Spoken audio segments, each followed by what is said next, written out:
Muy buenas tardes. Sean todos bienvenidos a Conexión Ciencia. Ya vemos a 52 personas conectadas. Bienvenidas, bienvenidos todos. En nombre de la CENACIT, les agradecemos por su puntualidad y ya prontito vamos a iniciar. Antes de comenzar, pues queremos informarles que este evento será grabado y subido posteriormente al canal de YouTube de la CENACIT llamado Imagina TV. Durante el evento pueden ir escribiendo sus preguntas en el chat que tienen aquí en la pantalla, marcándolas en rojo. Hay un botoncito, ustedes pueden marcarlo en rojo para definir qué es una pregunta. Y al final del evento van a ser respondidas por los panelistas.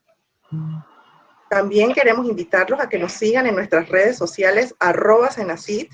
Tenemos convocatorias abiertas en este momento de la Dirección de Innovación Empresarial, así que los invitamos a que las visiten la página web de CENACIT, y pueden en esta página web encontrar en la sección convocatorias todas las oportunidades que están abiertas. También en @CENACIT, en Instagram, en Twitter, en Facebook, en LinkedIn, pueden encontrar los eventos de ciencia, tecnología e innovación, información interesante y eventos que vamos a tener próximamente. Bueno, ya vamos a dar inicio al evento. Muy buenas tardes. En nombre de la Secretaría Nacional de Ciencia, Tecnología e Innovación, les damos la más cordial bienvenida al webinar de la serie Conexión Ciencia, iniciativa de la Dirección de Desarrollo de Capacidades de Ciencia y Tecnología de la CENACIT, que se organiza con el propósito de dar a conocer las investigaciones y trabajos que realizan los ex-becarios del programa de becas IFARU CENACIT y cómo sus estudios impactan de manera positiva en el avance de la ciencia en nuestro país. El tema central de Conexión Ciencia hoy es neurociencias, cognición y enfermedades neurodegenerativas. Extiendo un saludo a los panelistas que nos acompañan hoy, la doctora Erika Guerrero, el doctor Abdel Solís, el doctor Alcibiades Villarreal y la doctora Gabriel Britton, que será moderadora de este evento. Es un gusto introducirles a la doctora Erika Nicole Guerrero, biotecnóloga egresada de la Universidad San Martín, con un doctorado en biotecnología con énfasis en neurociencias de la Universidad Acharya Nagarjuna de India. Cuenta con 10 años de experiencia en investigación y la aplicación de técnicas de biología molecular y celular para el descubrimiento de funciones proteicas nuevas y el desarrollo de futuras terapias para el tratamiento de enfermedades no transmisibles. Actualmente se desempeña como investigadora en salud en el Instituto Conmemorativo Gorgas para Estudios de la Salud en el campo del estudio de células madre y su diferenciación a células productoras de insulina. Con ustedes, la doctora Erika Guerrero. Buenas tardes, muchas gracias por la introducción.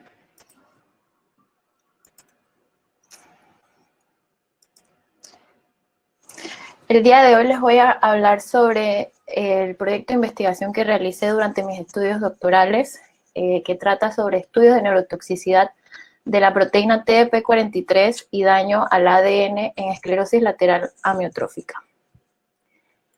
Primero que todo, ¿qué es esclerosis lateral amiotrófica? Es una enfermedad neurodegenerativa de rápida progresión que afecta las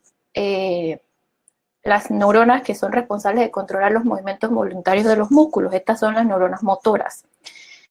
ELA, o ALS en inglés, es una enfermedad que tienen las personas entre 40 y 75 años, la mayoría mostrando sus síntomas a los 60 años. Como dije, afecta las neuronas motoras, tanto las superiores como las inferiores. El 95% de los casos de esclerosis lateral amiotrófica son casos esporádicos, siendo un 10% casos vinculados a mutaciones o casos familiares. La mayoría de las personas con esclerosis lateral amiotrófica mueren por insuficiencia respiratoria y generalmente mueren entre los 3 y los 5 años posterior al inicio del primer síntoma. Las neuronas motoras superior son las que conectan el cerebro con la médula espinal y de ahí ellas envían las señalizaciones o los impulsos hacia los músculos a través de las neuronas motoras inferiores. En la enfermedad, a medida que estas neuronas se van degenerando, ya estos impulsos no pueden llegar al músculo que provocaría el movimiento voluntario y los músculos se van atrofiando. En ELA ocurre a nivel mundial sin limitaciones raciales, étnicas, socioeconómicos. Es una enfermedad que no afecta la capacidad de ver, de saborear, de oír, de reconocer el tacto. Generalmente no afecta la capacidad de pensar o razonar. Sin embargo, hay algunos casos de algunos pacientes que pueden llegar a desarrollar un tipo de demencia. La enfermedad no afecta el deseo sexual de un individuo. En 2 de cada 100.000 personas serán diagnosticadas con esclerosis lateral amiotrófica en Panamá y América Latina. Es una enfermedad que no tiene cura. Sin embargo, hay un medicamento que se conoce como Riluzol o Rilutec que no cura la enfermedad y lo único que hace es que podría extender la supervivencia del paciente hasta 2 meses. Sin embargo, no mejora la calidad de vida o los síntomas del paciente. Hasta el 2017 este era el único medicamento que existía. En el 2017 la FDA aprobó un medicamento llamado Radicava, que no es una cura, y dependiendo de la progresión del paciente, al iniciar el tratamiento puede que reduzca la progresión de la enfermedad. Radicava es una molécula que atrapa los radicales libres y ayuda entonces al cuerpo a eliminar el exceso de radicales libres, aliviando los efectos del estrés oxidativo y el daño celular. Sin embargo, ¿por qué es importante la investigación de este tipo de enfermedades y el descubrimiento de fármacos para tratar la esclerosis lateral amiotrófica y otras enfermedades neurodegenerativas? Porque, por ejemplo, Radicava es un medicamento que se suministra en ciclos de 28 días, de los cuales la primera dosis son 14 días seguidos de infusiones intravenosas del medicamento y luego 2 semanas sin droga. Cada una de estas infusiones cuesta $1,000. Por cada ciclo se están gastando $11,000, lo que equivale a un costo de $146,000 anuales, lo cual es elevado. Pero estos precios, ¿por qué? Porque no hay disponibilidad de otros fármacos.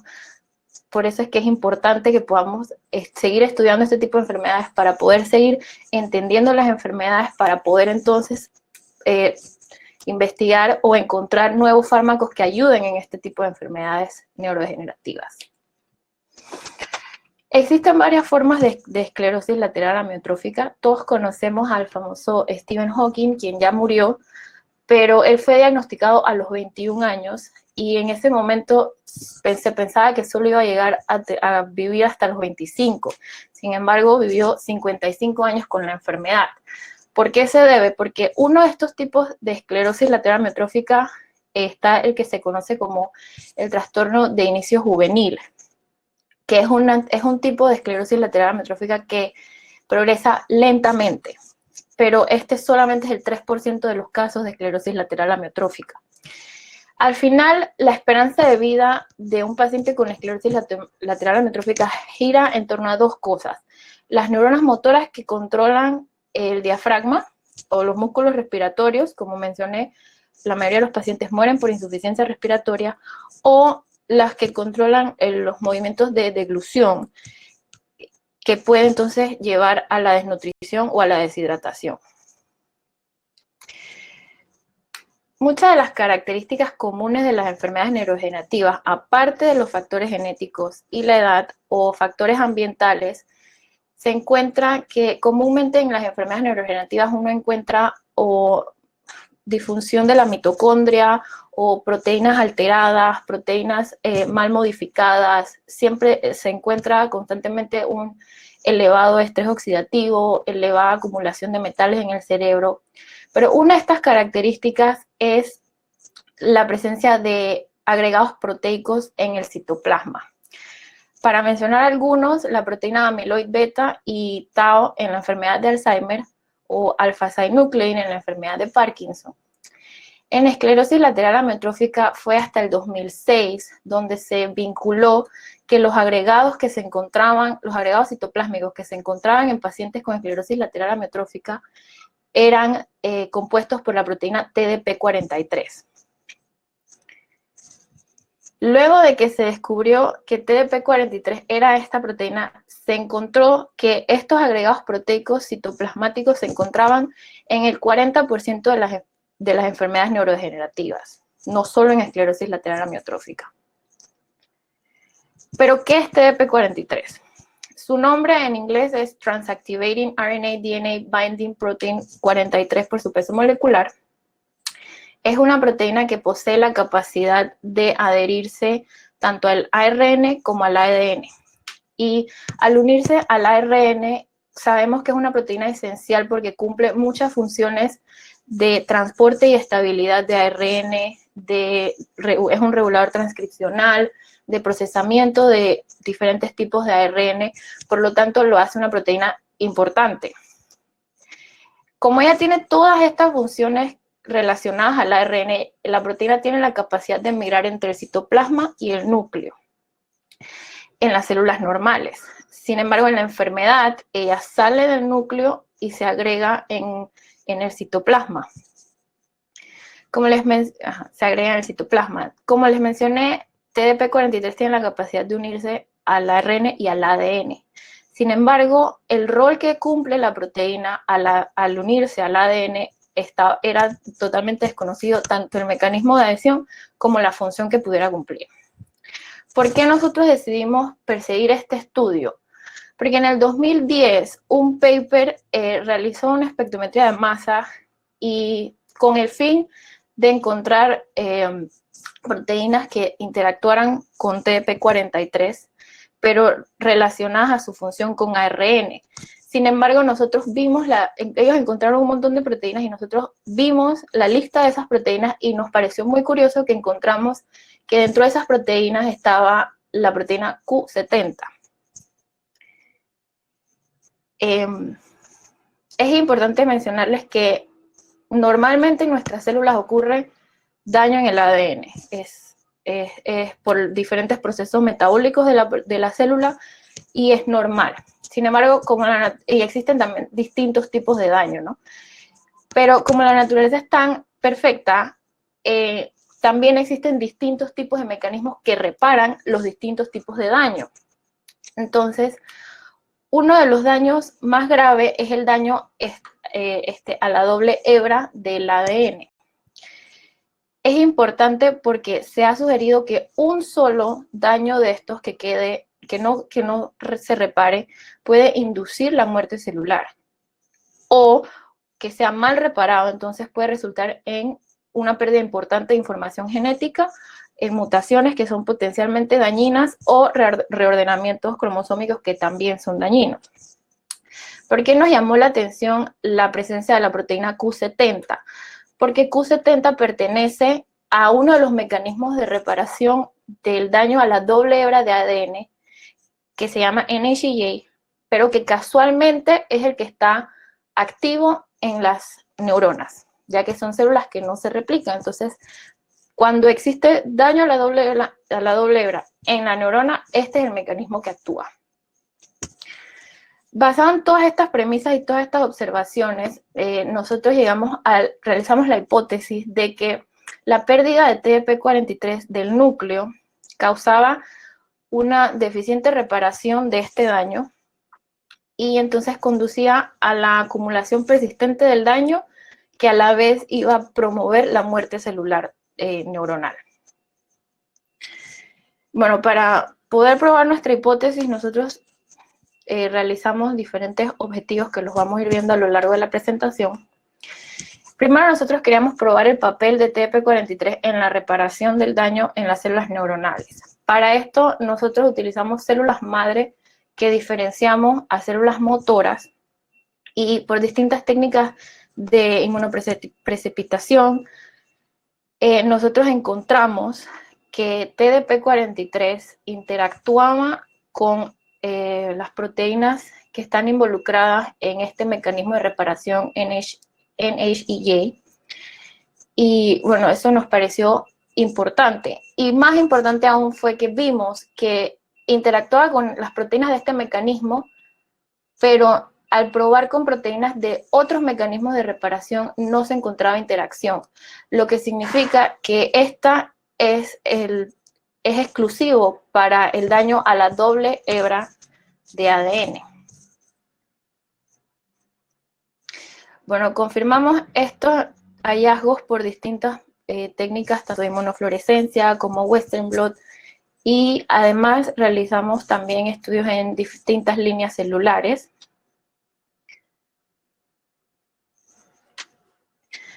Pero nosotros queríamos ver, primero que todo, si ocasionamos un daño a propósito, de daño a la doble hebra, queríamos saber si TDP-43 en efecto llegaba al área de daño. Y descubrimos que TDP-43 llegaba tan pronto a 1 minuto de haber ocasionado el daño y se quedaba hasta que el daño fuera completamente reparado.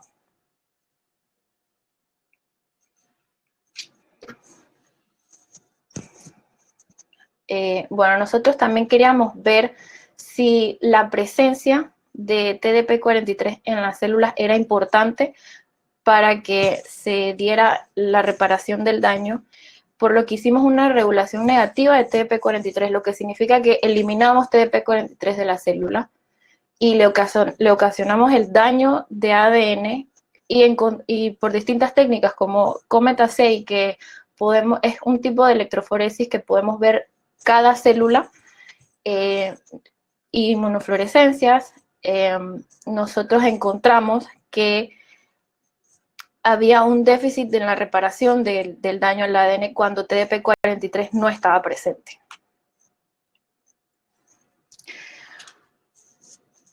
Luego de esto, que observamos que en efecto TDP-43 tenía algún papel en este mecanismo, queríamos descubrir cuál era el papel o en el mecanismo de reparación. Entonces, ideamos distintos ensayos, entre esos utilizamos un plásmido llamado ISCA1, donde en el plásmido con una enzima generábamos un corte a la doble cadena de ADN y habíamos eliminado TDP-43 de la célula.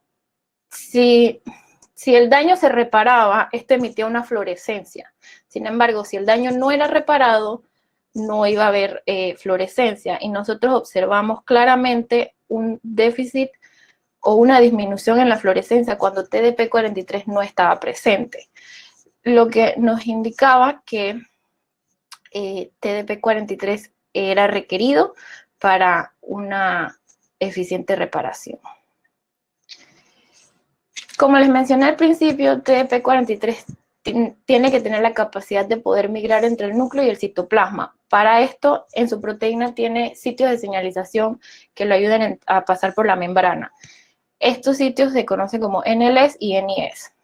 Nosotros queríamos saber, hasta lo que les mostré anteriormente, nosotros eliminábamos del todo la proteína de la célula. Aquí nosotros queríamos ver si era exclusiva la presencia de la proteína en el núcleo, porque como recordamos en la enfermedad, ella se agrega en el citoplasma. Entonces, lo que nosotros hicimos fue que nosotros mutamos estos sitios, haciendo que la proteína o no pudiera regresar al núcleo o no pudiese salir del núcleo y se quedara en el citoplasma. Y observamos que, en efecto, cuando la proteína no se encontraba en el núcleo, pero se encontraba en el citoplasma, de todas maneras había un déficit en la reparación del daño del ADN.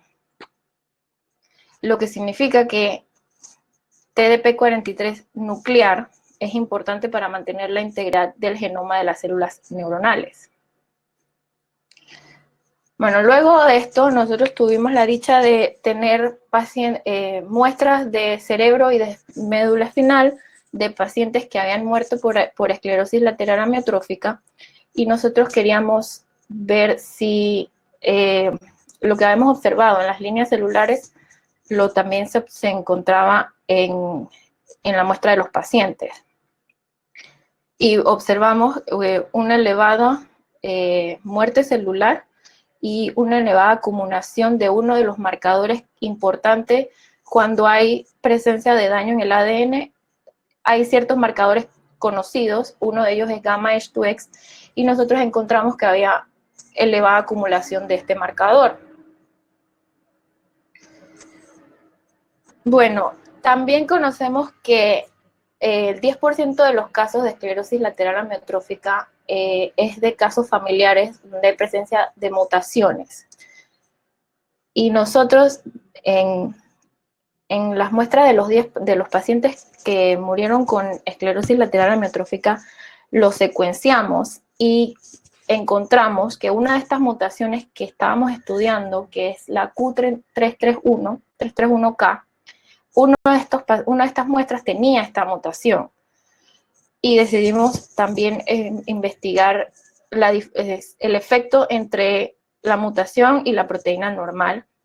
Y nosotros observamos que TDP43 se agrega y se degrada en la muestra de médula espinal que tiene la mutación.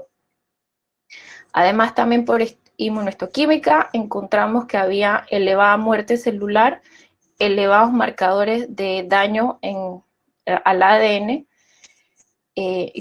Por Western blot encontramos que había una acumulación en el citoplasma de la proteína que tenía la mutación.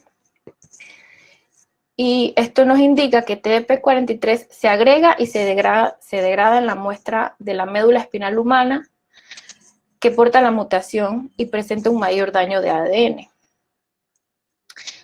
Esto lo vimos en la muestra de pacientes, pero para poder realizar estudios más allá necesitábamos crear una línea celular. Y por CRISPR, entonces, diseñamos una línea celular que expresara constantemente la mutación Q331K, y al caracterizarla observamos que TDP43 en efecto, comparado con la proteína normal, se localizaba más en el citoplasma que en el núcleo. Eso lo comprobamos por inmunofluorescencia y por Western blot. En esta misma línea celular, nosotros curiosamente observamos que normalmente en la célula, cuando hay un daño a la doble cadena, se desencadena una señalización donde muchas proteínas interactúan o son llamadas al sitio de daño. Entonces, una de estas proteínas es un complejo conformado por la proteína ligase 4 y XRCC4, donde ellas se encuentran en el citoplasma. En el citoplasma normalmente ocurre un daño, son llamadas al núcleo al reparar el daño, se unen como un complejo, entran al núcleo y llegan al sitio de daño para empezar entonces la reparación. Nosotros aquí con la mutación observamos que en la presencia de la proteína de TDP43 mutante, este complejo de XRCC4 ligase 4 no podía entrar al núcleo a reparar el daño en el ADN. Entonces, estos datos nos muestran que las células que expresan la forma mutante de TDP43 impiden la translocación del citoplasma al núcleo del complejo XRCC4 ligase 4. Nosotros también hicimos una comparación entre la proteína normal y la proteína mutante, donde observamos que en la presencia de la proteína mutante había un retraso en la reparación del daño en el ADN. Como vemos por aquí, a las 6 horas en la proteína normal ya la mayoría del daño había sido reparado. En la célula con la proteína normal la mayoría del daño había sido reparado. Sin embargo, en las células que expresan la proteína mutante todavía había una increíble cantidad de daño presente.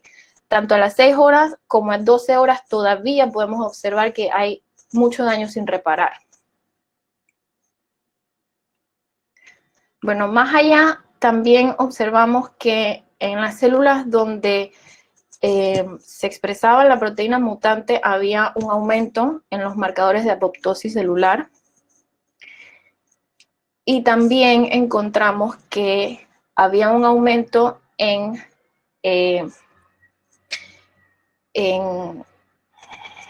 ROS, en el estrés oxidativo de la célula. Y esto esto es importante porque los niveles de estrés oxidativo elevados de por sí causan en el sistema nervioso ataques constantes al ADN. Y si además nuestra proteína mutante está incrementando estos ataques y además hay una deficiencia en la reparación de estos daños, esto crea un desbalance de reparación y daño que inicia entonces lo que es el proceso de apoptosis celular, que es lo que se observa en la enfermedad. Bueno, al final, dígame. Doctora, le quedan 2 minutos. Ya, Gracias. Bueno, al final nosotros en nuestra hipótesis logramos probar que TDP-43 es un componente crítico para la reparación genómica del daño y para la señalización de la respuesta al daño. La patología de TDP-43 del aclaramiento nuclear hace que no haya una eficaz reparación, que se acumule una acumulación persistente del daño y una activación sostenida de la señalización de respuesta al daño que contribuyen a la muerte celular. Bueno, los principales resultados es que nosotros establecimos el papel de TDP-43 en la reparación neuronal y vinculamos su toxicidad. Esto es importante porque podría esto conducir a un nuevo enfoque terapéutico que sea basado en la reparación del daño de ADN en la esclerosis lateral amiotrófica, pero también puede ser extrapolado a otras enfermedades neurodegenerativas. Aparte de que realizamos una comprensión integral sobre el papel bioquímico de la proteína en el mecanismo de reparación del daño a la doble hebra, y bueno, nuestros estudios innovadores pueden tener un profundo impacto en la prevención o en la terapia, tanto en la prevención como en la terapia de la enfermedad. Nuestra novedosa contribución al campo de investigación de las enfermedades neurodegenerativas es que fuimos los primeros en presentar la evidencia de que TDP-43 forma parte, al unirse al ADN, de un complejo de reparación de ADN.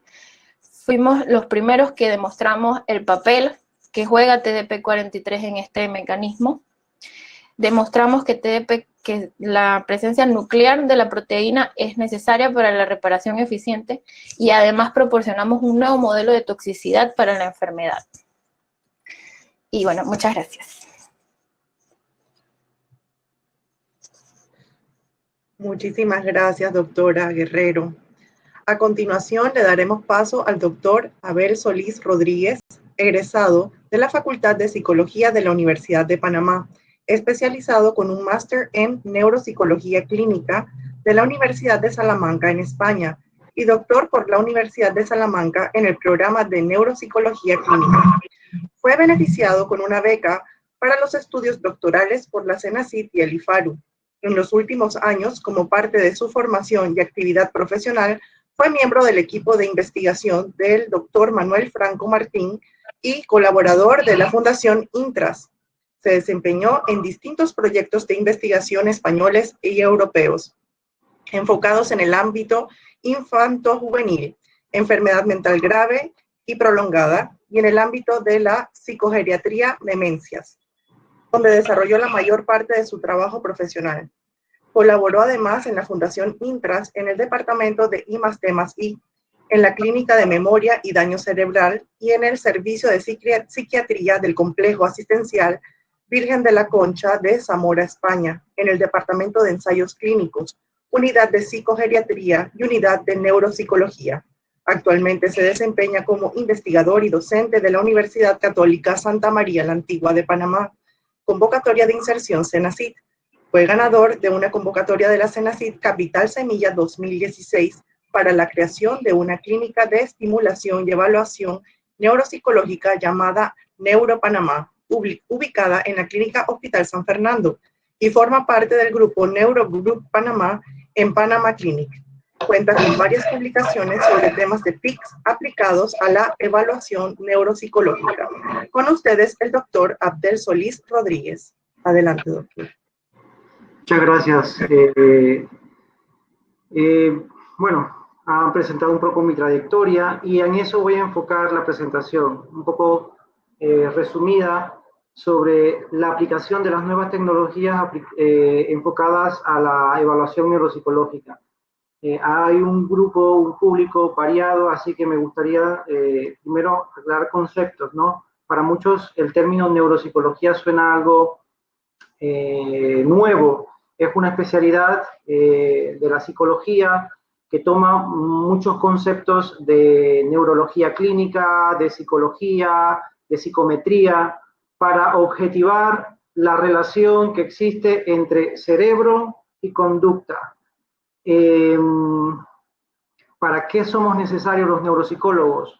Pues muchas veces estos trastornos que estaba hablando la doctora anterior acerca del daño cerebral causa una lesión y esa lesión hay que objetivarla y es allí donde entra el papel de la neuropsicología para identificar las consecuencias conductuales, emocionales del daño cerebral a través de herramientas estandarizadas, pruebas de papel y lápiz, que es lo que normalmente encontramos en nuestros consultorios, pero últimamente tratamos la onda, la tendencia es utilizar las ventajas que ofrecen las nuevas tecnologías para intentar aprovecharlas y utilizarlas en las evaluaciones.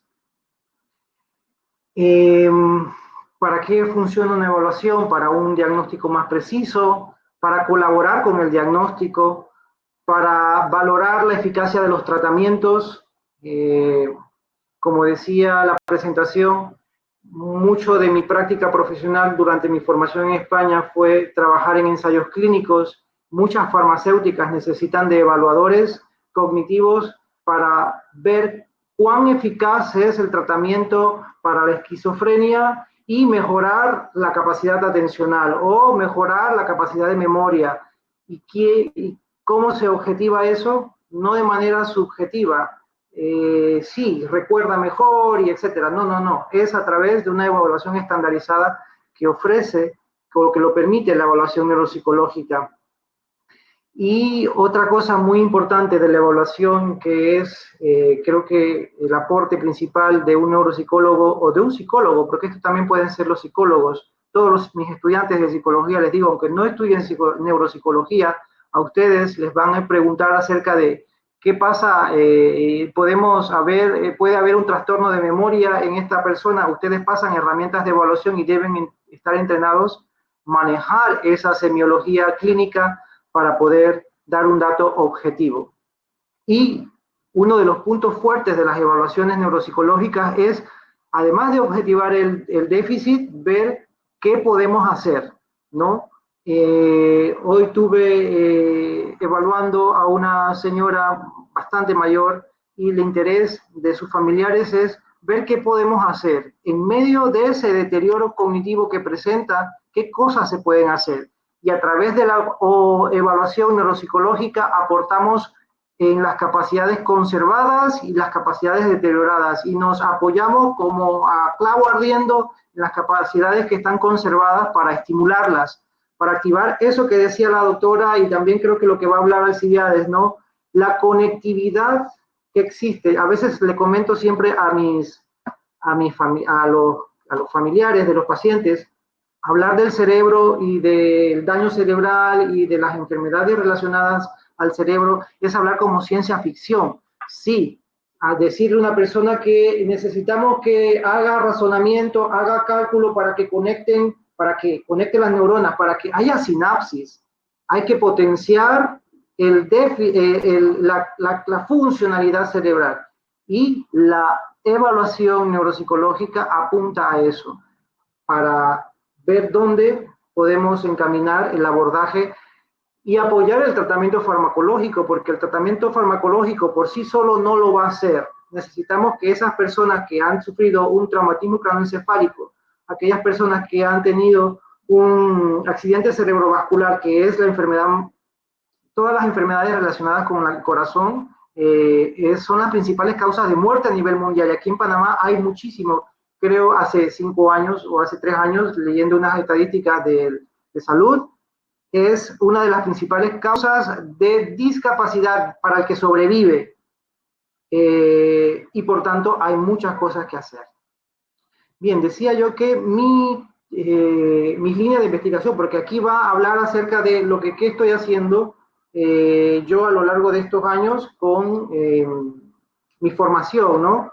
Me formé, soy egresado de la Universidad de Panamá, me fui a estudiar a España, allá hice un máster y un doctorado en neuropsicología, y de lo que aprendí allá, pues trato un poco de aplicarlo acá, tanto en la docencia, en la investigación, y un poco las líneas de investigación que estoy llevando con mis estudiantes en la Universidad Santa María la Antigua, en la USMA,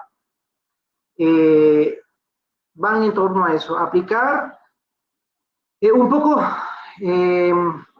aprovecharnos de las ventajas que nos ofrecen las herramientas informatizadas, las TICs. Aquí en Panamá creo que duplica la cantidad de dispositivos celulares de población versus la cantidad de población, ¿no? Hay mucho alcance a las tecnologías, pero no solamente para chatear y para hablar, ¿no? También podemos hacerlo para hacer un seguimiento. Muchos médicos y especialistas durante este tiempo de pandemia han utilizado esas ventajas de de las TICs para hacer las videoconsultas con sus pacientes. Hay ventajas, no las voy a repasar, que se pueden utilizar. Lógicamente, sí, muchos me dirán, profesor, pero también hay desventajas, cierto, sí las hay. No podemos negar que, decía antes de empezar la charla con los participantes, que es difícil, no es tan difícil, no es la palabra, sino es la motivación para un estudiante o para nosotros que somos profesores y tenemos que hablar a un computador. Aquí yo no estoy viendo a ninguno de ustedes. La interacción cara a cara es importante, y sobre todo para todos nosotros que necesitamos entrar, ver al paciente, ver al estudiante, interactuar con él en el aula. Eso se pierde. En las evaluaciones, pues sí, hay una desventaja en cuanto a eso. Muchas de las herramientas con las que trabajamos van encaminadas al abordaje de personas que tienen déficit, claro, déficits cognitivos. Estamos hablando relacionadas con el envejecimiento, Alzheimer, Parkinson, o daño cerebral, personas que por una medicación o algo han tenido una vasculitis y afecta la capacidad, la funcionalidad cerebral. Pero en el caso de las personas mayores hay mucha inexperiencia con las nuevas tecnologías, no están acostumbrados a ello. Quizás los interfaces no pueden ser tan amigables, etcétera. Hay desventajas, sí las hay, pero también hay ventajas que nosotros intentamos aprovechar para aplicar las nuevas herramientas a la evaluación, que es un poco lo que yo trato de hacer. Investigaciones, resultados de investigaciones de eso, de las nuevas tecnologías aplicadas a la evaluación neuropsicológica, eso que ya les expliqué, necesarias para, el médico necesita saber en qué grado está el deterioro, porque también muchas medicaciones, en función del grado de deterioro, pues le ponemos esta medicación o esta, porque en grados moderados funciona esta, y en grados leves es mejor aplicar esta medicación, pero eso lo va a decir la evaluación neuropsicológica. Y la línea de investigación que llevamos en la USMA con mis estudiantes, una de las líneas es eso, de la que voy a hablar aquí, sobre la aplicación de esas tecnologías a evaluar la capacidad cognitiva de estos abuelitos. ¿Qué parámetros utilizamos para evaluar eso? Los que todos se utilizan. Hace el 15 o 16 de agosto salió una publicación que se las pasé a mis estudiantes y muchos de ellos dijeron, wow, profesor, pero esto está salido del horno, está recién, sí, y leyendo el abstract de esa investigación, decíamos que estamos evaluando lo mismo, estamos analizando el área bajo la curva. ¿Qué es eso? Bueno, ahora cuando lo vemos en el gráfico lo explicaré. Analizamos que esas nuevas pruebas que estamos sometiendo a evaluación, datos preliminares, someter una prueba a evaluación es un proceso bastante largo, tedioso, pero bueno, por algo hay que empezar. Aquí en Panamá no tenemos pruebas, una de las cosas que justifica esto, que aquí en Panamá compramos lo que nos llega del exterior. Aquí pocos publican, la doctora Britton es una de las que está abriendo Troya en cuanto a investigación. Recuerdo cuando empezamos, recuerda doctora Britton, cuando empezamos con las ratitas en la Facultad de Psicología, ¿no? Qué calvario, pero qué interesante y qué productiva fue esa experiencia. Hay que investigar, hay que publicar, y necesitamos herramientas de evaluación. ¿Por qué? Porque los baremos tienen que estar basados en la población, y eso siempre yo se lo recuerdo a mis estudiantes, bueno, y donde vaya.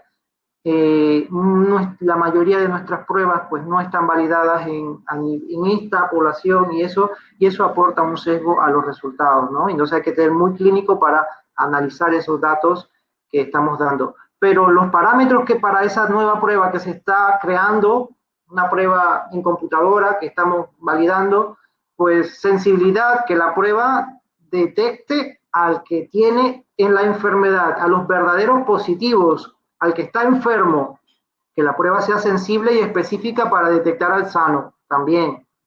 Que el área bajo la curva se aproxime el porcentaje a 1, entre más próximo a 1, más sensible y específica es la prueba para detectar aquello que se pretende detectar. Y un análisis que es importante es la validez de criterio. ¿Qué significa eso?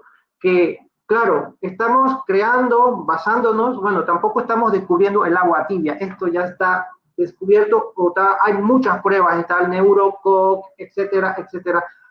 La prueba que acabaron de publicar, que también se hace por web, no estamos descubriendo la agua tibia, pero que lo que necesitamos es que aquí en Panamá, cada uno de los profesionales investigue, aporta el conocimiento, y es aquí donde está la fortaleza de las universidades, de poner a sus estudiantes a trabajar, a aplicar estas cosas y sacar nuevos productos, o simplemente crear la habilidad, la curiosidad, tanto de los colegios básicos hasta la universidad. ¿Qué significa validez de criterio? Es que esa prueba nueva que hemos creado la vamos a comparar con las pruebas de papel y lápiz que ya están validadas.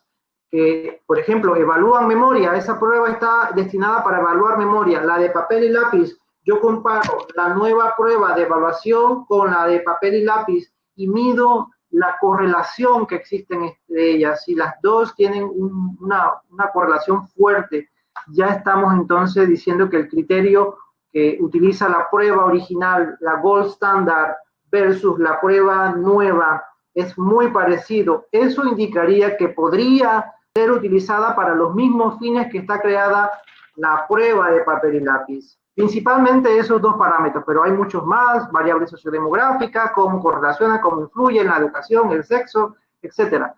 Son parámetros, pero aquí simplemente voy a hablar de los principales, sobre todo estos. Por ejemplo, es la curva ROC de una prueba. Esta es una prueba creada en España, que ahí hemos intentado probarla aquí en Panamá, a ver qué tal funciona, qué tanto es aceptable por la población mayor. Claro, una población joven pues te va a decir, sí, me encanta, es súper buena, tengo 6 minutos 15 segundos. Entre más se aproxime a la esquina superior, sería izquierda para mí, no sé si derecha para ustedes, entre más se aproxime a estas curvas, la prueba tiene adecuados índices de sensibilidad y especificidad para el parámetro para la capacidad que se está midiendo. Pareciera, esta es la curva, la rayita, perdón. A ver si se puede ver, si se puede ampliar. Esta sería la nueva prueba. Pareciera que puede ser utilizada comparada con las pruebas que se utilizan actualmente. El MEC es una prueba de screening para evaluar de forma rápida la capacidad cognitiva. En todos los consultorios, en los médicos, los neurólogos, muchos médicos generales los geriatras pasan esta prueba. No hay quien no pase el Mini-Mental de Holstein. Esta es la adaptación a español. El test de reloj en sus dos formas, a la orden y a la copia. Son pruebas que se utilizan en la clínica. Entonces, pareciera que esta prueba podría ser utilizada porque muestra adecuados índices y un área bajo la curva. Aquí está el criterio, otra vez se me fue. Está el criterio para interpretar el área bajo la curva, y pareciera que esas dos pruebas están muy, muy similares. Entonces, tenemos un adecuado validez de criterio. Otro análisis que se hizo con esas pruebas informatizadas, de esa misma española que descuartizamos un poco para ver, estudiar, analizar la memoria verbal. ¿Qué tal es la memoria visoverbal? Porque aquí es un poco distinta la presentación del estímulo, pero queremos ver la memoria. ¿Cómo está la memoria? En este caso, memoria de tipo verbal. Esta es la prueba, primera parte, una lista de palabras que se le presentan a los sujetos en varios ensayos. Hay una tarea de interferencia para que haga otras cosas, mientras el recuerdo se debió haber procesado en su hipocampo y se debió enviar a otras estructuras para tener una memoria a largo plazo, lo que se llama la memoria tipo anterógrado, la nueva información. Luego repasamos si esa tarea, si esa persona recuerda aquellas cosas que le pedimos que se aprendiera. Eso lo hacemos en papel y lápiz. Eso lo hago yo cuando evalúo un abuelito y le digo, quiero que me escuche con atención y te intentas aprender estas palabras porque más adelante porque necesitamos ver si realmente su hipocampo o sus estructuras parahipocampales, esas estructuras donde se empieza, donde se tiene que dar la huella de memoria. Y es ahí donde empieza la neurodegeneración de la cual hablarán estos doctores. Es ahí donde empieza y lo objetivamos con las pruebas. Eso lo hicimos y pareciera, aquí lo utilizamos una prueba de Hawkins, una prueba de aprendizaje audioverbal, se me enreda la lengua. Pareciera ser que esa prueba correlaciona muy bien y creo que era sobre todo en el aprendizaje demorado, a largo plazo. Y tiene sentido, ¿no? Que muchas personas tienen una adecuada memoria inmediata porque recuerdas, te lees y dices, memoria inmediata, pero a largo plazo es cuando viene el problema. Uy, ¿cuáles eran las palabras que tenía que haber recordado? Ahí pareciera ser que la prueba tiene mejor índices para detectar, mejor área bajo la curva, sensibilidad y especificidad. Otras cosas que hemos preguntado, que si esas pruebas informatizadas, 2 minutos, perdón, son fáciles de usar y de entender. Los panameños dicen que si los abuelitos panameños, uy, sí, la mayoría está de acuerdo, que son muy fáciles de utilizar. Estudio actual que estamos realizando, ahora ya dejamos la aplicación española y estamos creando la propia, con estudiantes de Ingeniería en Sistemas Telemáticos de la Facultad de Ingeniería de la USMA y de estudiantes de la Escuela de Psicología. Estamos intentando probar una aplicación web, cómo funciona esto, qué tal se da, qué tal esos índices que expliqué al principio funcionan para memoria verbal, orientación, velocidad de procesamiento, para estas capacidades que están aquí. Son capacidades funcionales. Cuando sus abuelitos se empiecen a deteriorar por X o Y motivo, parte por el envejecimiento, pero también hay patologías asociadas que nos afectan. La etiología del daño cerebral es variada y no es cuento chino, por no ofender a nadie, pero es algo real, es pan de todos los días. Cada vez vemos personas que se nos están deteriorando, que se les está yendo la memoria y hay que acudir a los especialistas, hay que acudir al geriatra, al neurólogo, a que le hagan la evaluación, a que le manden a hacer todos los exámenes, a que le hagan la resonancia y cómo está. ¿Qué pasa con la población panameña? Dice, si ponen aquí situación de envejecimiento en Panamá, en octubre de 2016, la OMS, el 25% de la población va a ser mayor de 60 años. Ser mayor de 60 años es tener patologías asociadas en todos sus sistemas biológicos y sobre todo en el cerebro, ¿no? No es algo tan fácil lo que vamos a atravesar en 43 segundos. Va a un aumento el envejecimiento y por tanto todas las enfermedades relacionadas al envejecimiento van a ser, y hay que prepararse, todos los sistemas de salud tienen que estar preparados, tanto económicamente como profesionalmente. Necesitamos que haya, y aquí meto la cuña, que haya neuropsicólogos en todos los consultorios públicos. No puede ser que esto sea solamente para el ámbito privado.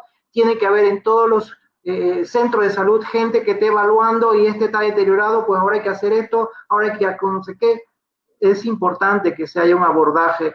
Esto lo dice la Organización de la Salud y aquí solamente las enfermedades deben ser detectadas y tratadas a tiempo con el fin de reducir tiempo, se me acabó el tiempo, el mínimo de sus consecuencias, porque el desgaste que tienen las enfermedades relacionadas con el cerebro para la persona, para el sistema de salud y la sociedad es tremendo. No es fácil y hay que tener las herramientas adecuadas para abordar todas estas cosas. Ya esto no lo voy a decir, los abuelitos haciendo sus pruebas. Muchas gracias. Muchas gracias, doctor Solís. Como siguiente punto tendremos la participación del doctor Alcibiades Elías Villarreal Domínguez, licenciado en Tecnología Médica de la Universidad de Panamá. Cuenta con un doctorado en biotecnología de la Universidad Acharya Nagarjuna de la India. Ha realizado estancias internacionales en el Hospital La Fe en Valencia, España, en el Instituto de Genética, Universidad Nacional de Colombia, en la Universidad del Norte de Texas, en los Estados Unidos de América, y en el Hospital Clínica Bíblica en Costa Rica. Actualmente labora en Indicasata IP en el Centro de Neurociencias y Unidad de Investigación Clínica como investigador postdoctoral. Entre las áreas y líneas de investigación en las que se desempeña se resalta la investigación clínica, biomarcadores, enfermedades crónicas e infecciosas y biomarcadores en Alzheimer y COVID-19. Adelante, doctor Alcibiades Villarreal. Muchas gracias a todos, muchas gracias a todos los que están conectados y muchas gracias a la oportunidad de Senacid por poder mostrar un poco del trabajo que estamos haciendo los ex becarios, las personas que nos hemos ido a hacer doctorado y hemos regresado al país y que estamos tratando de establecer nuevas líneas de investigación. Yo les quiero hablar un poco hoy sobre cómo ha sido el trayecto de las investigaciones que me he venido haciendo en el Centro de Neurociencias en cuanto a la búsqueda de nuevos biomarcadores para enfermedades neurodegenerativas. Hablándoles un poquito de resumen, cada enfermedad del cerebro tiene ciertos signos o ciertas proteínas que podemos detectar. La doctora Erika habló hace un par de minutos de la esclerosis lateral amiotrófica, del TDP43. El doctor Axel también habló de cómo nosotros podemos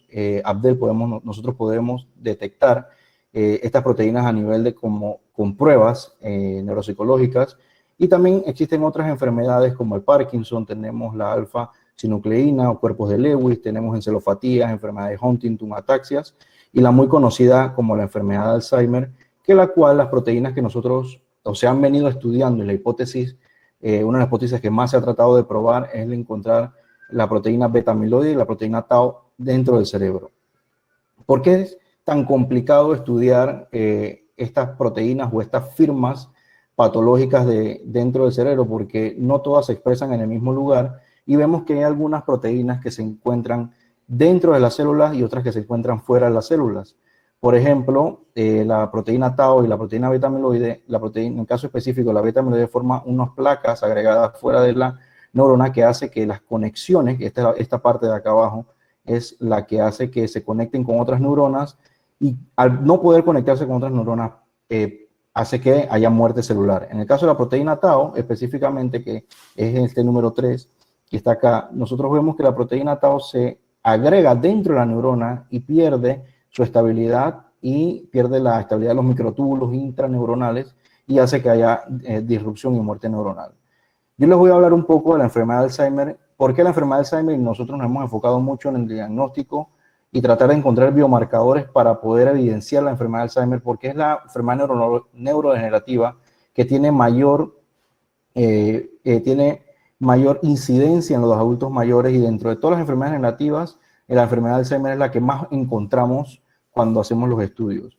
Ha sufrido a través de los tiempos, desde 1984 hasta el 2018, diferentes cambios en los criterios diagnósticos, pero lo más importante de todo esto es que se ha ido afinando que en la búsqueda de biomarcadores siempre está presente como una ayuda dentro del criterio diagnóstico, junto con otras cosas como la evaluación neuropsicológica, que es muy importante. Pues nosotros dentro del grupo que yo pertenezco al grupo PARI, por sus siglas Panama Aging Research Initiative, hacemos estudios clínicos en los cuales nos enfocamos en la parte neuropsicológica y también en la parte de biomarcadores. Yo específicamente estoy en la parte de biomarcadores. Y en el 2018 se crea una nomenclatura que es la ATN, el sistema ATN, en el cual podemos ver los niveles de amiloid beta en líquido cefalorraquídeo y por una técnica de imagen que se llama PET, también los niveles de tau, tanto en líquido cefalorraquídeo como PET, y ver cómo es esta neurodegeneración en líquido, y también utilizando otra técnica que se llama resonancia magnética funcional estructural. Aparte de los biomarcadores que ya han sido incorporados como parte del consenso para el diagnóstico de la enfermedad de Alzheimer, tenemos también los biomarcadores genéticos. Estos tratan de ver y de correlacionarse con la clínica, con el fenotipo de la clínica, y buscamos diferentes tipos de biomarcadores. Y les voy a mencionar un poquito que en el 2018 se publica una gran gama de grupos de genes o marcadores genéticos que nosotros podemos asociar con la enfermedad de Alzheimer y con enfermedades neurodegenerativas. En esta gráfica lo que estamos mostrando es el efecto que tienen hacia la izquierda y hacia arriba. El efecto, mientras más alto está, es que tiene mayor efecto cuando lo encontramos dentro de la enfermedad neurodegenerativa, y hacia la derecha es la frecuencia. Entonces, pongo en un cuadro 3 grupos de genes muy importantes, porque este grupo que está hacia la izquierda arriba, que tiene baja frecuencia pero tiene alto efecto dentro de la enfermedad de Alzheimer, son los genes que se llaman autosómicos dominantes para la enfermedad de Alzheimer. Cuando una persona tiene mutado alguno de estos 3 genes o los 3 genes, tiene un 100% de probabilidad de desarrollar la enfermedad de Alzheimer, pero tiene una baja frecuencia. Eso quiere decir, y esto solamente se transmite de forma familiar. Esto es lo que conocemos como Alzheimer familiar. Las personas que tienen esto los heredaron de sus padres y el 100% de las veces van a desarrollarlo. Y exhiben ciertas características muy clásicas de inicio temprano, se llama Alzheimer de inicio temprano, y es importante porque lo podemos detectar mediante exámenes genéticos. Lastimosamente, solamente representan menos del 5% de todos los casos de Alzheimer a nivel mundial. Esto quiere decir que existe un 95% que estamos tratando de asociar genes que tienen algunos baja frecuencia, pero que tienen un poder importante. Y aquí he puesto el ApoE4, que es un gen que se ha visto en la literatura que tiene bastante importancia, que ha tomado bastante importancia en los años en el diagnóstico de la enfermedad de Alzheimer, y nosotros hemos venido estudiándolo en nuestras investigaciones.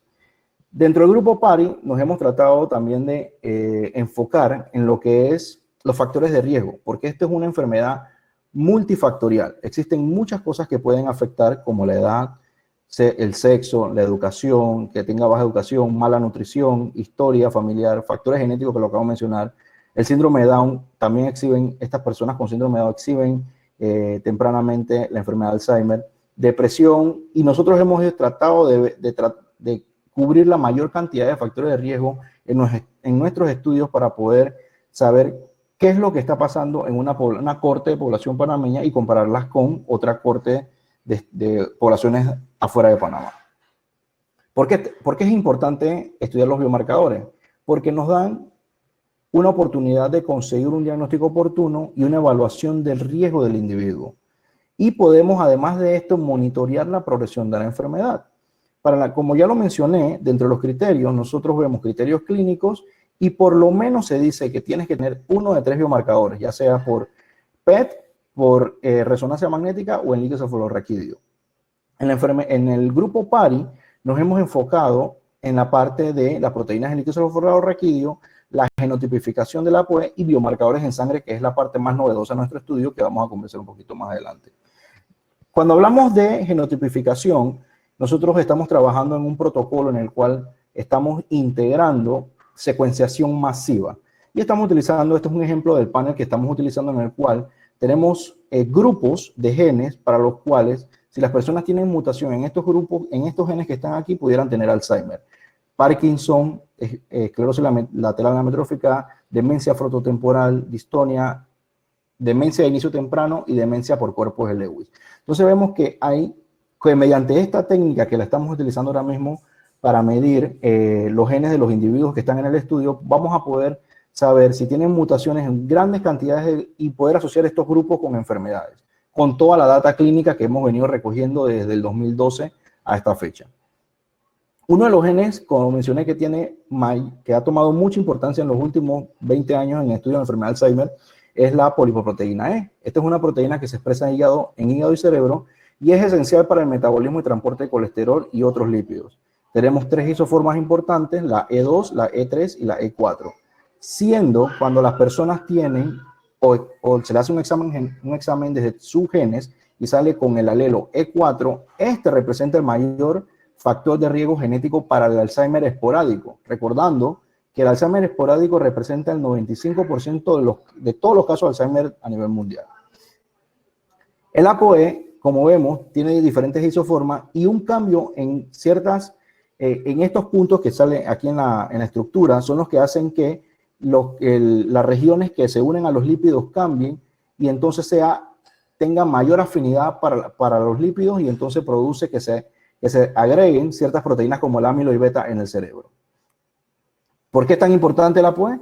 En los últimos años, de 2017 acá, se ha visto que interfiere en el metabolismo de la plasticidad sináptica, interfiere en lo que es la integridad de la microvasculatura cerebral y disminuye lo que es la salida de amiloid beta del cerebro. Si no sale amiloid beta del cerebro, se nos agrega y aumenta la agregación. Entonces, podemos tener el ApoE interfiere en lo que es la enfermedad de Tau, en la patología amiloid beta y aumenta la neuroinflamación. Estas tres han sido causas directas de que una persona desarrolle la enfermedad de Alzheimer.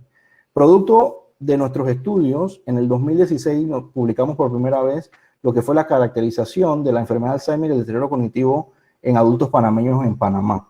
Y cuando vemos cómo era la distribución de los diferentes genotipos, encontramos que en los grupos diagnósticos que nosotros pudimos tener, el grupo de la enfermedad de Alzheimer, el grupo de deterioro cognitivo leve, que es el grupo que precede a la enfermedad de Alzheimer, y los controles que no tenían ningún tipo de deterioro, vemos que el E3, como se esperaba, es el que tiene mayor proporción, o encontramos este gen o este genotipo en la población. Se espera que la mayoría o casi todos, un 70% de la población sana tenga por lo menos genotipo E3. Pero en los grupos cuando tienen enfermedad de Alzheimer o deterioro cognitivo leve va aumentando las veces que encontramos el alelo E3 y E4, o sea, que es heterocigoto o que es homocigoto para el E4. Y eso es lo que muestra esta tabla. Cuando hicimos una regresión, un análisis para ver cuáles eran los factores asociados con el deterioro cognitivo, combinamos los grupos de Alzheimer y deterioro para ver deterioro cognitivo ambos. Encontramos que aquellos que tenían al menos una copia de E4 tienen una mayor predisposición a estar en estos grupos de deterioro cognitivo. Y también aquellos que tenían una edad avanzada también tenían una predisposición mayor, siendo significativo en ambos grupos, a estar en el grupo con deterioro, ya sea con Alzheimer o con deterioro cognitivo leve. Otro trabajo que se publicó recientemente en el 2018 fue el trabajo liderizado por la doctora Diana Oviedo, neuropsicóloga del grupo PARI, en el cual vimos cuáles eran los marcadores o los biomarcadores vasculares y la expresión de ApoE en el deterioro cognitivo y la enfermedad de Alzheimer. Este trabajo también es parte del producto que hemos venido haciendo en los últimos años. Y por último, en el 2019 publicamos lo que fue como el estudio en el cual describíamos nuestra población, nuestro estudio o nuestra corte panameña de adultos mayores que participan dentro del grupo PARI. Entonces vemos, hablando específicamente de la genotipificación, aquí lo que queríamos era hacer una distribución y poder ver por grupo de edad dónde se encontraban las personas que tenían mayor genotipificación para E3, E2 y E4. Y efectivamente se pudo comprobar que la mayoría tiene E3, pero seguido de E4, y esto se convierte, como lo vimos en el paper anterior, en los resultados anteriores, se convierte en un factor de riesgo. O sea que estas personas tienen una posibilidad, una probabilidad de poder desarrollar la enfermedad de Alzheimer a mayor edad y teniendo el genotipo E3, E4. Otro de los biomarcadores que mencioné en el inicio de la presentación, que es uno de los gold standard, por así decirlo, de lo que es los biomarcadores en la enfermedad de Alzheimer, es la búsqueda de las proteínas en el líquido cefalorraquídeo. ¿Por qué es tan importante esto? Porque como vemos en la parte de abajo de la diapositiva, aquí este es un corte histológico en el cual cómo se agregan las placas de amiloid beta o de la proteína beta amiloide en el cerebro y cómo dentro de la neurona también se agregan la proteína tau. Entonces, ellas lo que hacen es, al final, causar muerte celular. Pero nosotros, para poder detectarla en líquido cefalorraquídeo, lo que tenemos que hacer son análisis de este líquido y evaluamos, y aquí esto es una diapositiva en la cual mostramos, qué esperamos encontrar en la enfermedad de Alzheimer. En la enfermedad de Alzheimer se espera encontrar bajas concentraciones de amiloid beta, altas concentraciones de tau y altas concentraciones de tau de una porción de la proteína tau que se llama tau fosforilada 181.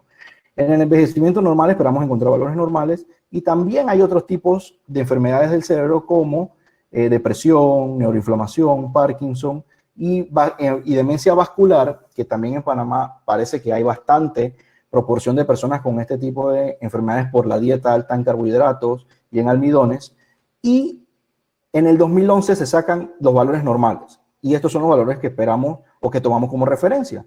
¿Qué encontramos nosotros? Teníamos diferentes grupos diagnósticos: enfermedad de Alzheimer, deterioro cognitivo leve, demencia vascular y normales. Lo hicimos mediante la técnica de ELISA, una técnica del ensayo inmunoenzimático, y encontramos una certeza diagnóstica para las diferentes proteínas. Específicamente la que más nos interesó fue la combinación de la proteína amiloid beta con la proteína tau, encontrando una certeza diagnóstica casi a 1, que es lo que explicaba el doctor Abdel, que mientras más cerca a 1 es mejor. Y aquí teníamos los valores de cutoff que se generamos y con la sensibilidad y especificidad de cada una de las proteínas. Entonces, nosotros, ¿qué podemos ver? Comparándolo con los valores que ya se habían publicado, que la mejor combinación, si nosotros quisiéramos detectar enfermedad de Alzheimer en una cohorte de panameños o en personas panameñas, es utilizar esta combinación o este ratio en el cual combinas amiloid beta con la proteína tau 181. Y cuando utilizas esta combinación, no solamente puedes discriminar Alzheimer versus normal, sino que también puedes discriminar deterioro cognitivo leve versus normal, que es un estado transicional, y es muy importante porque no todas las personas que tienen deterioro cognitivo leve progresan Alzheimer. Pero esta combinación, el encefalorraquídeo, podía discriminarnos ambos grupos. Nuevamente, mostrando lo que es el área bajo la curva o la certeza diagnóstica, que es 96.7, que tiene un valor muy bueno para hacer una prueba en líquido cefalorraquídeo. Y por último, quiero conversarles un poco de lo que es la etapa más experimental de nuestros, y es una de las hipótesis que se ha venido trabajando en los últimos años para la enfermedad de Alzheimer, porque no a todo el mundo podemos sacarle el líquido para hacerle la prueba de las proteínas amiloid beta y tau. Entonces, lo que han trabajado los grupos de investigación, y nosotros estamos dentro de esos grupos, es poder encontrar estos signos o estas proteínas, estos marcadores en sangre. Entonces, aquí esta es una gráfica que muestra que se ha estudiado la amiloid beta 42, se ha tratado de buscar la proteína tau, se ha tratado de buscar estos ovillos neurofibrilares y otras proteínas que son las quinasas, y tratar de ver no solamente los signos clásicos, sino también ver inflamación y ligamentos ligeros y también deterioro axonal. La técnica que usamos nosotros para poder detectar las proteínas en sangre es un ensayo, un multiplex que se le llama, en el cual podemos detectar más de 30 proteínas a la vez. Y esto tiene una ventaja enorme porque hace más de 10 años la gran desventaja que tenía el estudio de biomarcadores en la sangre era que no eran lo suficientemente sensibles para poder detectar estas proteínas en la sangre, y se confundían porque en la sangre tenemos mucho más proteínas que en el líquido cefalorraquídeo. Entonces, lo que buscamos con este tipo de técnicas, que son mucho más sensibles y mucho más específicas y se pueden analizar a grandes escalas comparándolos con los ELISA, es poder detectar estas proteínas. Y producto de nuestros estudios, de nuestro trabajo, se publicó en el 2016 lo que fue el primer panel de proteínas para la enfermedad de Alzheimer y el deterioro cognitivo en adultos mayores hispanos. ¿Qué encontramos? Encontramos que podemos, con este perfil de proteínas que vemos, que es un perfil de proteínas bastante grande, podemos discriminar el perfil de la enfermedad de Alzheimer del perfil de deterioro cognitivo leve. Y mucho más importante, las proteínas que mientras más arriba de esta tabla tienen mayor peso dentro del perfil, entonces vemos que algunas de ellas concuerdan. Y esto era muy interesante, porque nos interesaba entonces estudiar cuál es el peso individualmente de cada una de estos biomarcadores en la enfermedad. Y lo que hicimos fue entonces analizar individualmente. En este caso, encontramos que la interleucina 18 y la proteína I309 teníamos diferencias cuando las comparábamos por grupo. Y había diferencias significativas cuando los comparamos con los controles de deterioro cognitivo leve en ambos casos para ambas proteínas. ¿Por qué es tan importante el estudio de los biomarcadores en sangre? Porque nosotros con esto estamos proponiendo que tiene un costo efectivo alto, porque puedes hacer mucho más análisis, tienes una técnica que puedes correr muchas proteínas a la vez, es tiempo efectivo porque puedes correr muchas muestras de muchas personas a la vez, y es bajo a nivel de, o sea, que no es invasivo. Que cuando lo comparamos con el líquido cefalorraquídeo, es una prueba que para poder obtener el líquido tiene que ser la persona por una persona idónea, un médico idóneo, ya sea un médico, un internista o un neurólogo. Y tiene alta accesibilidad. Cuando lo comparamos con el MRI, cuando lo comparamos con el CSF y cuando lo comparamos con el PET scan, que son de las grandes deficiencias que nosotros tenemos en nuestro sistema de salud. Entonces, nosotros concluimos hasta este punto que la aplicación de biomarcadores para el diagnóstico y la identificación de riesgo para enfermedad de Alzheimer es factible. Nosotros hemos podido demostrar a través de los años y usando herramientas de fácil implementación que sí existe la plataforma para poder hacerlo. Y es o debería ser parte de la decisión del individuo conocer o no si está en riesgo de padecer la enfermedad de Alzheimer dentro del sistema de salud. Nosotros nos urge un enfoque compatible con la atención primaria para poder implementar pruebas que no necesariamente la persona tiene que llegar a un hospital ya con el deterioro avanzado para entonces hacerle pruebas que no sabemos que van a salir positivas. Lo que nosotros estamos tratando de buscar con estos perfiles es poder predecir o tratar de decirle a la persona, usted está en riesgo de desarrollar la enfermedad, debería evaluarse, debería verse integralmente con diferentes médicos para que analicen su situación de salud y no llegar con una decisión tomada ya al final de la enfermedad. Le doy gracias a todos los colaboradores que tenemos, Caja de Seguro Social, Senacid, al SNI, a la Universidad UMA, porque siempre nos apoyan con todos los grants, y los estudiantes, y el financiamiento de empresas privadas como Arturo Melo, el NIH, Novartis, Del Monte y Ciencia en Panamá. Muy importante Ciencia en Panamá. Muchas gracias. Muchas gracias, doctor Villarreal. Querido público, les recordamos que pueden escribir sus preguntas en el chat de este webinar. A continuación, les introduciré a la moderadora de este panel, la doctora Gabrielle Britton. Cuenta con un doctorado en Psicología y Neurociencias de Indiana University. Regresó a Panamá por medio de la convocatoria de repatriación de talento en el año 2006, con el objetivo de desarrollar un programa de investigación en neurociencias en el país. Actualmente coordina el Centro de Neurociencia de Indicasat IP y lidera el programa PARI, la iniciativa de investigación enfocada en la salud de adultos mayores en Panamá. Su investigación se centra en el deterioro cognitivo y la búsqueda de marcadores pronósticos de la enfermedad de Alzheimer mediante un enfoque clínico longitudinal. Es miembro del Sistema Nacional de Investigación de Panamá desde el año 2010. Con ustedes, la doctora Gabrielle Britton. Gracias, María Gabriela. Buenas tardes a todos y a todas y gracias por participar en el webinar de hoy. Primero que todo, quiero felicitar a las personas que han presentado. Creo que es la primera vez que modero un webinar, un seminario, en donde cada uno de los doctores presentando han sido mis estudiantes. Así que me siento muy orgullosa y a la vez bastante mayor. Las presentaciones resaltan cosas muy importantes sobre la investigación en neurociencias. Algo que no mencionaron los expositores, que creo que es importante mencionar, es que la carga de las enfermedades del cerebro representan una carga muy importante de los años perdidos por muerte y por discapacidad. Un tercio de los años perdidos por muerte y discapacidad, tomando en cuenta todas las enfermedades. Esto es más que cáncer y la enfermedades cardiovasculares combinadas. Entonces tenemos un gran reto por delante porque tenemos un montón de patologías que afectan el cerebro y que a la vez, este es el segundo punto, hay muy pocos fármacos desarrollados. Para que por favor los otros panelistas enciendan sus cámaras también. Gracias. Ok.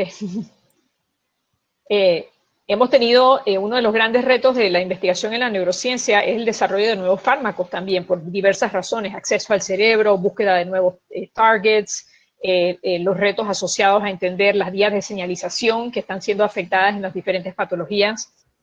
Entonces, la importancia de lo que han hablado la doctora Erika, el doctor Abdel y el doctor Alcibiades, en realidad, está fundamentado en que cada uno de ellos está tomando un enfoque de cierto punto de vista en la escalera de enfoques, desde el nivel molecular hasta el nivel conductual, sobre diferentes signos que podemos ver para poder mejorar el diagnóstico de diferentes enfermedades. Esa es la ventaja, que eso es lo que están haciendo cada uno de ellos.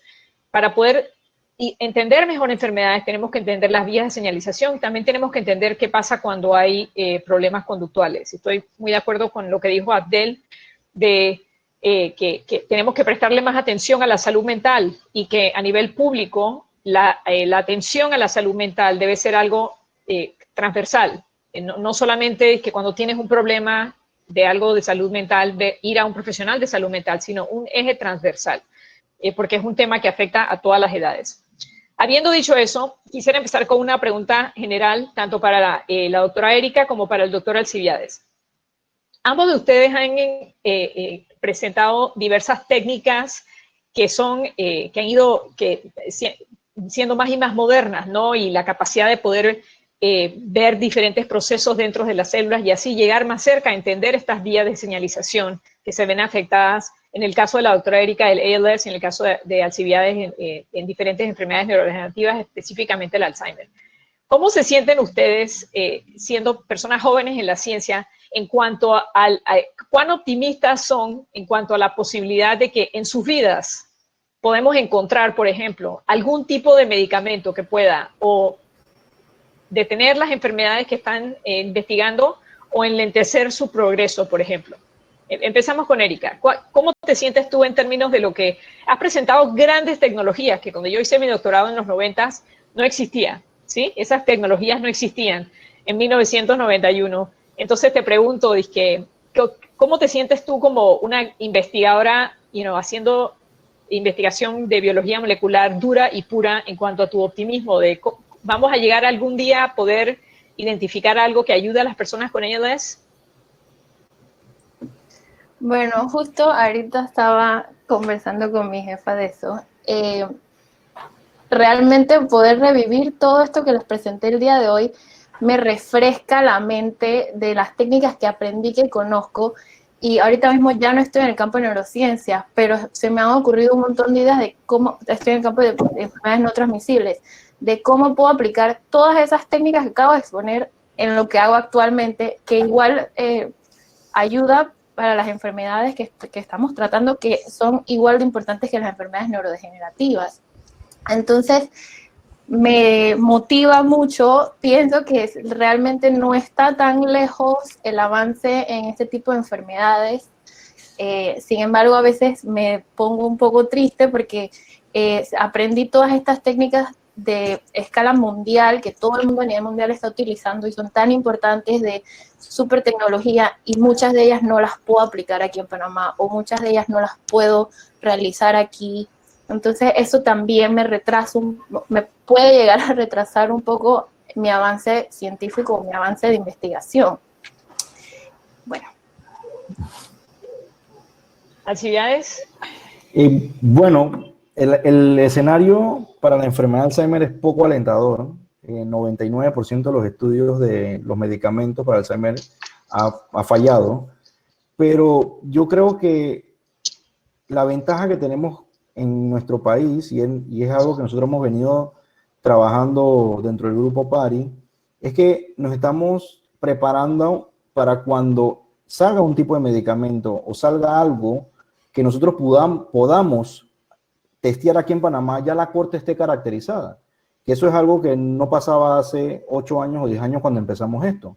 No sabíamos nada acerca de cómo eran las características, no sabíamos cómo eran los factores de riesgo, y lo que esperamos nosotros, claro, han pasado 10 años desde que empezamos, tenemos una corte de más de 800 personas que hemos analizado, tenemos perfiles neuropsicológicos, perfiles de proteína, y nosotros esperamos que cuando llegue ese momento de que digan, hay un medicamento, ya nosotros podamos decir, esta es la radiografía de los panameños, y nosotros pudiéramos entrar en esta rama o en este grupo de estudio.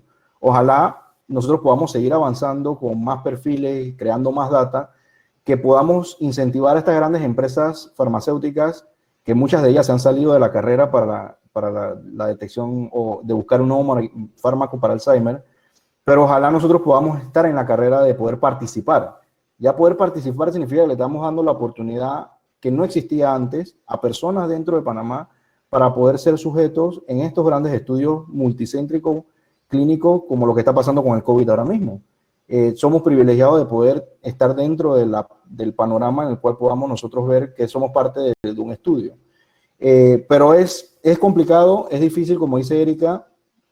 Si tengo que resumir cuál ha sido el mayor aporte de nosotros, es que podemos decir que como enfermedad crónica no transmisible, hemos podido detectar qué factores de riesgo son los que están sufriendo estos panameños y poder darles las herramientas, decirle, oye, mira, no tenemos una cura, pero creo que si haces esto, tienes que pasa también para otras enfermedades, que si tienes vida saludable, que si tomas acciones en tu vida media, en tu edad media, como a los 30, 40, 50 años, tal vez si te iba a dar, ya no te va a dar tan temprano.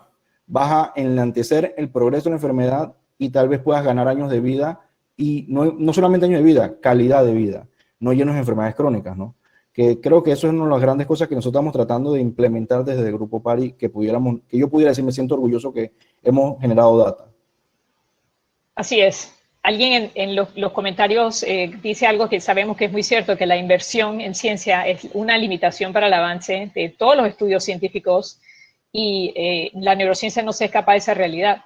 Pero lo que sí es cierto, y yo quiero terminar también en una nota positiva en mi intervención aquí con ustedes, primero que todo felicitarlos por el trabajo que están haciendo, recordarles que creo que dentro de las áreas de investigación, así como grandes áreas en el mundo, nosotros en neurociencia somos el grupo más joven, o sea, no digo de edad, sino que el tiempo que se ha ido estudiando neurociencias en Panamá es el más corto de todos los grupos. O sea, los químicos han estado mucho más tiempo, los que están estudiando productos naturales, hasta los investigadores clínicos. El grupo neurociencia, o sea, los investigadores en neurociencia, en realidad no hemos estado en Panamá mucho tiempo. En una corta década, por ejemplo, se han logrado grandes avances, y de los grandes avances es la capacitación de nuevo recurso humano, como ustedes.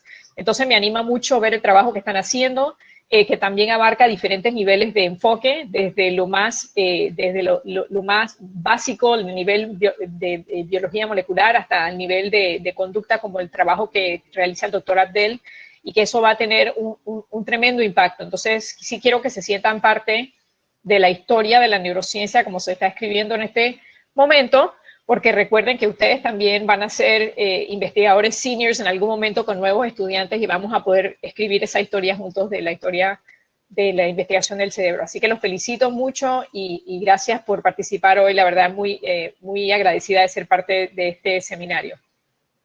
Gracias.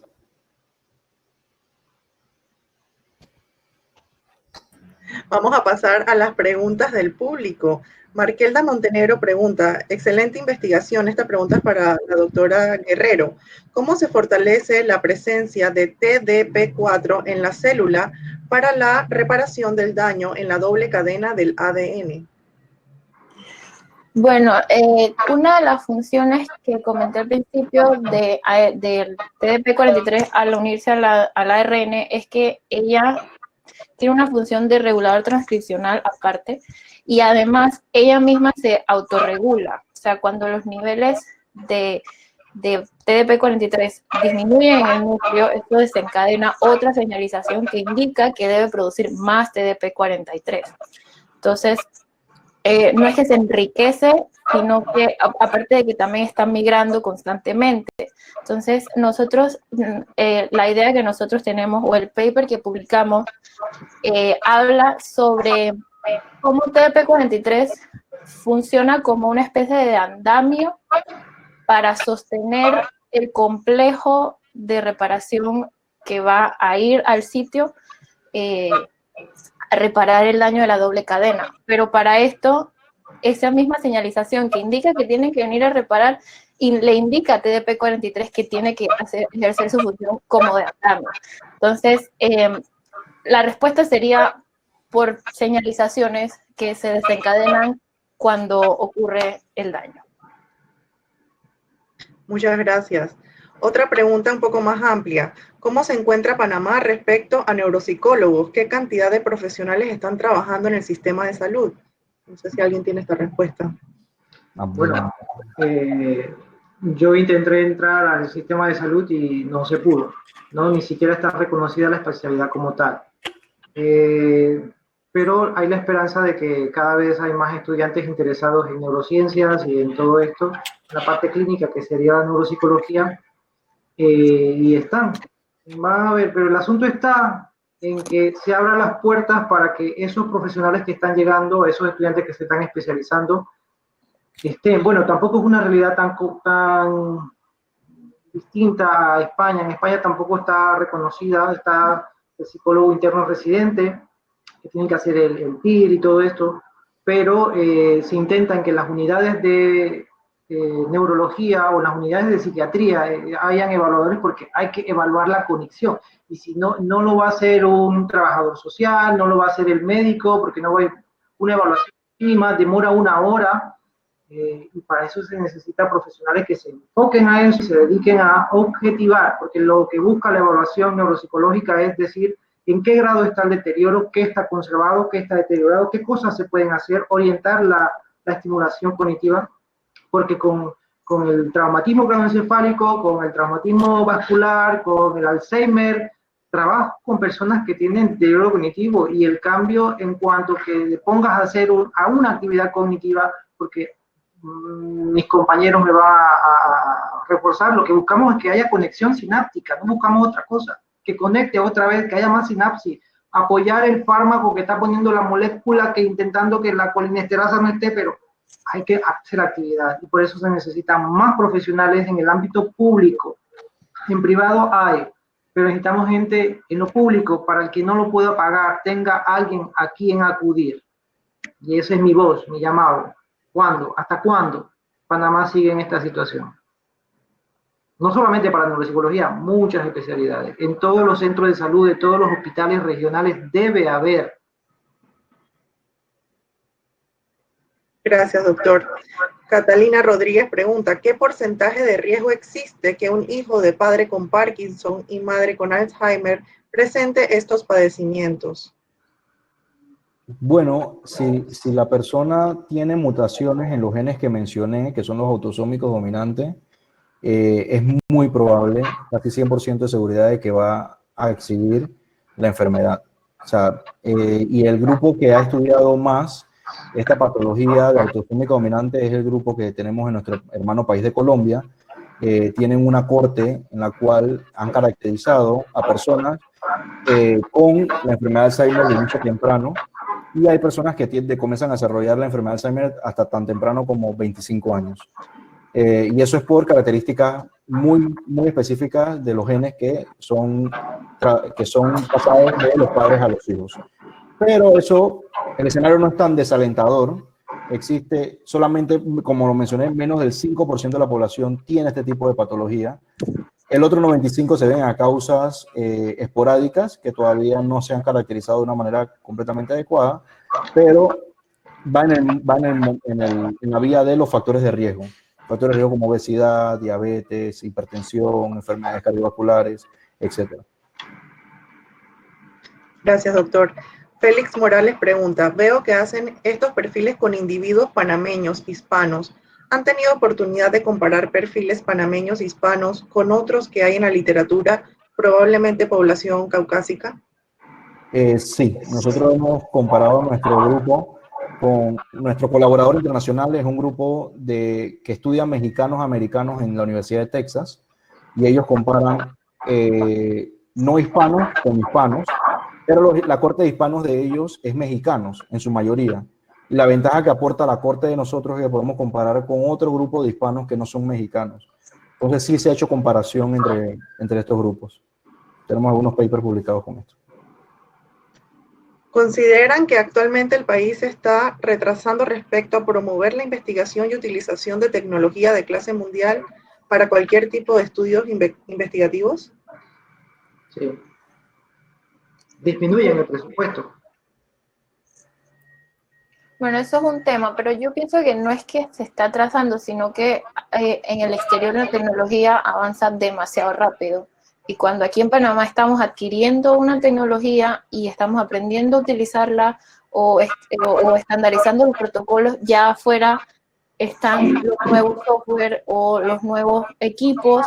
Entonces,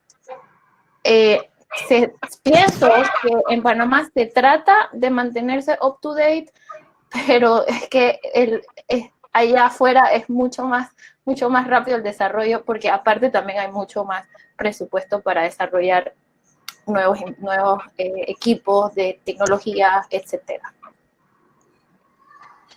Beatriz Licona quiere saber qué los motivó a hacer estas especializaciones. Ella siente que la juventud en Panamá no está muy expuesta a estos campos científicos. Bueno, ojalá este webinar ayude, ¿no? Pero cuéntenles qué los motivó a ustedes. Bueno, puedo empezar yo. En realidad, creo que la motivación siempre debe empezar, o sea, debe empezar desde que estás en la escuela. O sea, debe comenzar a interesarte lo que es seguir estudiando. Y desde que yo estaba en la universidad sabía que quería hacer algo de investigación y corrí con la suerte de, hasta el final de mi carrera, poder encontrarme con una convocatoria de la CENACYT. Yo sí creo que si yo no hubiese tenido, personalmente, no hubiese encontrado la oportunidad, no soy de tener fondos ilimitados, de poder haber hecho de salido a hacer un doctorado y pagar las grandes sumas de dinero que cuestan universidades afuera, pero creo que es encontrar las oportunidades y buscarlas. Existen, hay muchas oportunidades. Algo que cuando yo estaba en la universidad no existía, o cuando estaba en la escuela, eran la feria del ingenio juvenil. Nosotros tenemos la ventaja ahora de poder ser tutores de estos niños y mostrarles lo que tenemos nosotros en nuestro laboratorio, que mal que bien estamos tratando de hacer investigación de primer mundo con lo que tenemos y podemos mostrarle a jóvenes en las escuelas que sí se puede hacer investigación en Panamá. Así que me motivó ver personas que regresaban a Panamá y pasaron muchos años afuera. Yo tuve la suerte de poder hacer mi doctorado y ahora estoy insertado en un instituto en el cual aprecio mucho todas las oportunidades que se me han dado. Así que lo que le puedo decir a las personas es que existen oportunidades, hay que buscarlas y la motivación siempre va a estar, nada más que hay que perseguirlas un poco, ¿no? Félix Morales, en seguimiento a su pregunta anterior, nos dice, ¿hay algo que salte a su atención con las comparaciones entre las distintas poblaciones? Sí, bueno, lo que le puedo comentar es que cuando se comparó el perfil de las proteínas que exhibían, o sea, que tenían mayor importancia en la corte panameña versus la mexicana, eran proteínas que las panameñas tenían más que todo como un perfil cardiovascular, y en cambio las proteínas que se exhibían en la corte mexicana eran más metabólico. Y esto puede ser un poco basado en la dieta, y nosotros algo que encontramos es que nuestra corte tiene una gran proporción de personas con hipertensión. Y la hipertensión, como lo sabe la mayoría de las personas, es lo que precede a las enfermedades cardiovasculares. Cuando vives muchos años con hipertensión, son personas que son candidatos a derrames cerebrales, a personas que van a tener trombos, con personas que van a tener daño vascular en la vasculatura general del cuerpo, y afecta directamente al cerebro. Hay estudios muy bonitos que muestran cómo cuando se dañan los vasos sanguíneos del cerebro, comienzan a haber acumulación de proteínas y mediadores inmunológicos que producen eventualmente enfermedades como Parkinson, Alzheimer y otras enfermedades neurodegenerativas. Pero sí hay diferencias entre los grupos, a pesar de que somos hispanos, no somos iguales. Bueno, hemos completado ya todas las preguntas del público, así que vamos a terminar este webinar agradeciéndoles a todos ustedes, panelistas, ex becarios de la CENACYT, por haber participado, compartir sus experiencias con todos nosotros, y a todas las personas que se conectaron, muchísimas gracias. Recuerden que este webinar va a estar en el YouTube de la CENACYT llamado Imagina TV. Pueden seguirnos también en las redes sociales. Que pasen muy buenas tardes. Muchísimas gracias. Gracias. Muchas gracias. Gracias.